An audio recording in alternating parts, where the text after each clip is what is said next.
नमस्कार सर्वांना. आज मी बनवत आहे बेसनचे लाडू.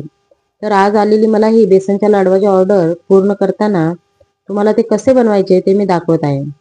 गाईच्या गावरान तुपात बेसनचे लाडू उत्तम प्रकारे कसे बनवावे याची रेसिपी मी आज दाखवत आहे.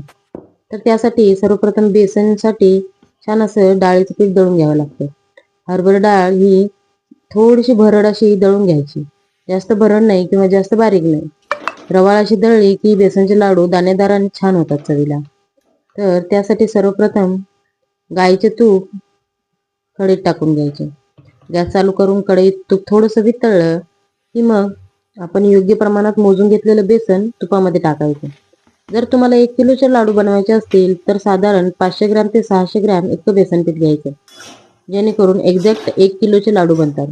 500 ग्रॅम बेसन घेतलं तर त्यामध्ये अर्धा किलो साखर जाते. म्हणजे 500 ग्रॅम साखर आणि 500 ग्रॅम बेसन पीठ अशा प्रमाणात बेसन लाडू 1 किलोचे तयार होतात बनून. तुपामध्ये असे बेसन पीठ टाकलं की ते छान खरपूस होईस्तोवर भाजून घ्यायचं. सुरुवातीला थोडं तूप कमी वाटेल. भाजून घेताना छान असं परतवून घेताना पीठ थोड्याशा त्याच्यामध्ये गुठळ्या झाल्यासारखेही वाटतील. त्या उलाटण्याने किंवा पळीने फोडून घेताना छान परतवत राहायचं. त्यानंतर थोड्या वेळाने परतवून झालं की आणखी थोडंसं तूप टाकायचं. थोडं थोडं तूप टाकताना हे पीठ खमंग आणि खरपूस असं भाजलं जातं. जितकं लागेल तितकेच तूप टाकून घ्यायचे. अतिशय जास्त प्रमाणात तूप टाकले तर पीठ पातळ होतं. त्यामुळे थोडं थोडं टाकूनच पीठ परतवायचं. आणखी थोडंसं परतवून घेतलं तूप की आणखी थोडं तूप टाकायचं.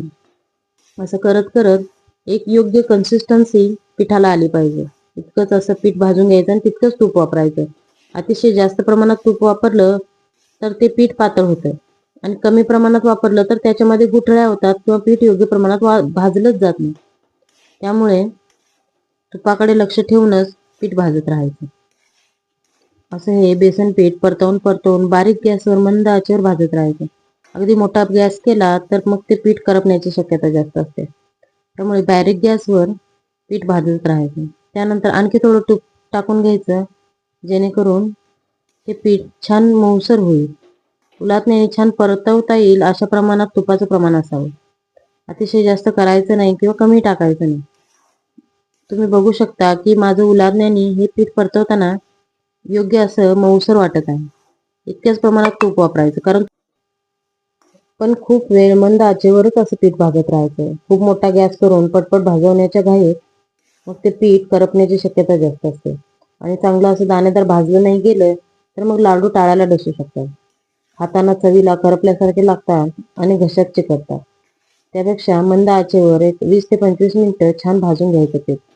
आणि पीठ एका वेळी जास्त सगळंच पीठ टाकून भाजावं असं नाही. अर्ध अर्ध पीठ म्हणजे साधारण 300 ग्रॅम 250 ग्रॅम या प्रमाणात थोडं थोडं पीठ तुपात छान भाजून घ्यायचं. 1-2-3 घाणे असेच भाजून घ्यायचे आणि मगच लाडवाला पुढच्या प्रोसेसला घ्यायचं. एका वेळी सगळं पीठ भाजून घेण्याच्या घाई करायची नाही. त्यामुळे पीठ चांगलं भाजलं जात नाही. थोडं थोडं पीठ भाजलं तर ते खरपूस आणि दाणेदार छान असं भाजलं जातं. फक्त याला तुपाचं योग्य प्रमाणच वापरायचं. तुपात जर गडबड झाली तर मग लाडू बिघडण्याची शक्यता जास्त आहे. अशा प्रकारे माझं तुपात हे छान पीठ भाजून झालेलं आहे. तुम्ही बघू शकता. थोड्या वेळाने हे पीठ तूप सोडायला सुरू करतं. म्हणजे याची थिकनेस अशी होते बघा. असं हे पीठ तूप सोडायला सुरुवात करतं.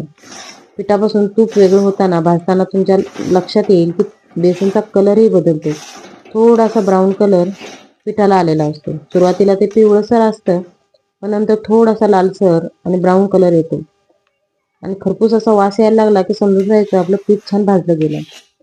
मग ते स्वच्छ अशी परात किंवा इतर कोणतेही भांडं घेऊन जेणेकरून ते पीठ गार होईल अशा एका पातेल्यामध्ये ते भाजलेलं पीठ काढून घ्यायचं.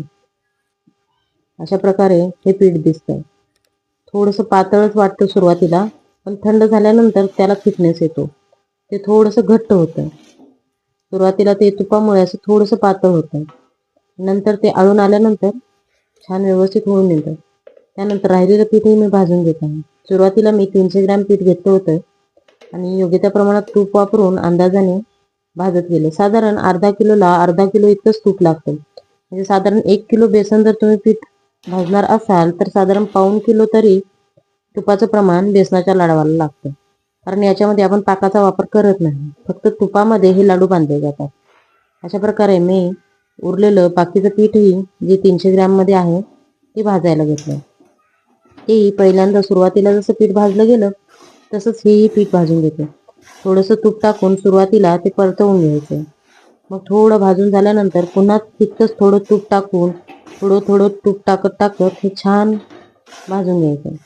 अशा प्रकारे माझं हेही पीठ भाजून झालं. तुम्ही बघू शकता की सर्व पीठ माझं भाजून झालं आहे. मी 1 ते 1.5 किलोच्या लाडूच्या प्रमाणात हे पीठ भाजत आहे. त्यामुळे 700 ग्रॅम पीठ मी घेतलेलं आहे आणि 700 ग्रॅम साखर या लाडवासाठी वापरणार आहे. तर अशा प्रकारे हा पिठाला कलर येतो. हे मी आता एक थोड्या वेळासाठी साधारण अर्ध्या तासासाठी थंड व्हायला ठेवून देते.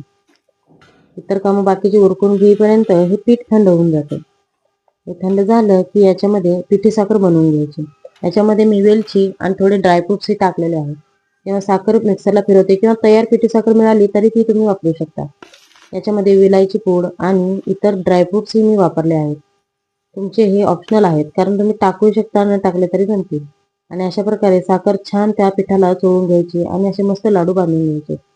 मग तुम्ही याच्यावर मनुके किंवा काजू, बदाम किंवा पिस्त्याचा वापर करून छान असे हे लाडू वळू शकता.